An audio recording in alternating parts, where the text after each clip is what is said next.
देखिए, आज हम दर्पण में परावर्तन, अपवर्तन और दर्पण के प्रकार के बारे में वर्णन कर रहे हैं। पहला हम परावर्तन। तो देखिए, परावर्तन किसे कहा जाता है? जब प्रकाश की किरण किसी चिकने या पॉलिशदार तल पर पड़ती है तो उसका अधिकांश भाग उसी दिशा में लौट जाता है। इस घटना को प्रकाश का परावर्तन कहते हैं। परावर्तन माने परावर्तित होना। तो देखिए, इसमें परावर्तन के लिए क्या है?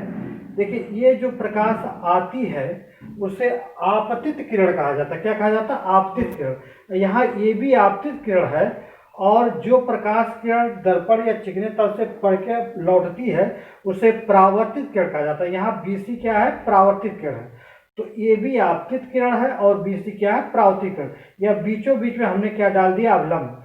तो अवलंब डालने का तात्पर्य यह है कि यह जितने अंश के कोण पर आएगी उतने ही अंश के कोण पर लौट जाती है। तो यहाँ पर आपतन कोण परावर्तन कोण के बराबर होता है। आपतन कोण परावर्तन कोण के सदैव क्या होता है? बराबर होता है। अब देखिए, परावर्तन में क्या होता है कि प्रकाश की चाल में बहुत परिवर्तन नहीं होता है। अब परावर्तन का नियम है। परावर्तन के भी दो नियम हैं। पहला है आपतित किरण। ये हमारी आने वाली थी आपतित किरण। आपतन बिंदु पर अभिलंब तथा परावर्तित किरण तीनों एक ही तल में होते हैं। देखिए, यह इसी तल में तीनों हैं। आपतित किरण है, आपतन बिंदु पर अभिलंब है तथा परावर्तित किरण तीनों एक ही तल में है।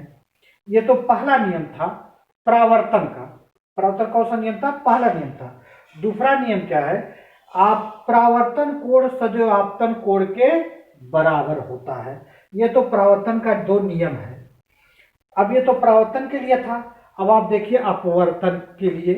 अपवर्तन जैसे प्रकाश का हम ले रहे हैं, तो अपवर्तन का मतलब होता है कि जब प्रकाश की किरण एक समांगी पारदर्शी माध्यम से दूसरे पारदर्शी माध्यम में प्रवेश करती है तो वह अपने मार्ग से क्या हो जाती है? विचलित हो जाती है। अपने मार्ग से क्या हो जाती है? विचलित हो जाती है। जब प्रकाश की किरण एक पारदर्शी माध्यम से दूसरे पारदर्शी माध्यम में प्रवेश करती है तो वह अपने मार्ग से विचलित हो जाती है। इस घटना को प्रकाश का अपवर्तन कहते हैं। क्या कहते हैं? प्रकाश का अपवर्तन कहते हैं। तो अपवर्तन में देखिए, जो प्रकाश किरण आती है उसे भी आपतित किरण कहा जाता है, और जो प्रकाश किरण माध्यम में गति करती है उसे अपवर्तित किरण कहा जाता है, और उसके बीच में क्या डाला गया? अभिलंब डाला गया है।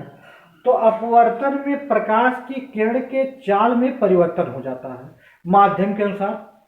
तो चाल में परिवर्तन होने के आधार पर वह अपने मार्ग में भी उसके परिवर्तन हो जाता है। तो अपवर्तन की कैसे क्या कहा जाएगा? अपवर्तन किसे?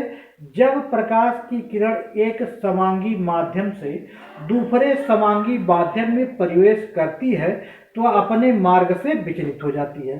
अब माध्यम देखना है कैसा है। अगर देखिए, पहला माध्यम जो है विरल है और दूसरा माध्यम क्या है? सघन है। तो आपतित किरण जो होगी अगर विरल माध्यम से सघन माध्यम में जाएगी तो अपवर्तित किरण अवलंब की तरफ क्या हो जाएगी? झुक जाएगी। और इसका उल्टा होगा, अगर सघन माध्यम से विरल माध्यम में जाएगी तो आपतित किरण जो होगी अपवर्तित किरण क्या हो जाएगी? अवलंब से दूर हट जाएगी। अब इसमें भी दो नियम है। अपवर्तन के दो नियम है।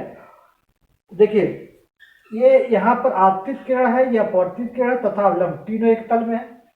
तो पहला नियम यही है, आपतित किरण आपतन बिंदु पर अभिलंब तथा अपवर्तित किरण तीनों एक ही तल में होते हैं। आपतित किरण अपवर्तन बिंदु पर अभिलंब तथा अपवर्तित किरण तीनों क्या होते हैं? एक ही तल में होते हैं। आपतित किरण आपतन बिंदु पर अभिलंब तथा अपवर्तित किरण तीनों एक ही तल में होते हैं। और दूसरा नियम है कि यह साइन आई और साइन आर से लिया जाता है। तो आपतन कोण की जा माने हिंदी साइन, तथा आपतन कोण की जा तथा एक निश्चित तरंग दैर्घ्य के लिए अपवर्तन कोण की जा ये निष्पत्ति नियत रहता है। देखिए दूसरा नियम क्या है, आपतन कोण की ज्या तथा एक निश्चित तरंग दैर्घ्य के लिए अपवर्तन कोण की ज्या की निष्पत्ति नियत रहती है। दूसरा नियम है, इसे स्नेल का भी नियम कहा जाता है, इसे स्नेल का भी नियम कहते हैं। अब देखिए आप चले दर्पण पर, तो दर्पण मुख्य रूप से दो प्रकार का होता है, एक गोलीय दर्पण होता है, एक समतल दर्पण होता है। जैसे जिसमें हम अपना चेहरा देखते हैं बात संभालने के लिए, वह समतल दर्पण होता है। कौन सा दर्पण होता है? समतल दर्पण होता है। और यह गोलीय दर्पण होता है। तो जो गोलीय दर्पण होता है वह कांच के कटे खोखले गोले का एक भाग होता है। कांच के कटे खोखले गोले क्या होता है? भाग होता है। अब वह गोलीय दर्पण में हम जिधर आपका कलई यानी पॉलिश करेंगे उसी के आधार पर अवतल उत्तल बन जाता है।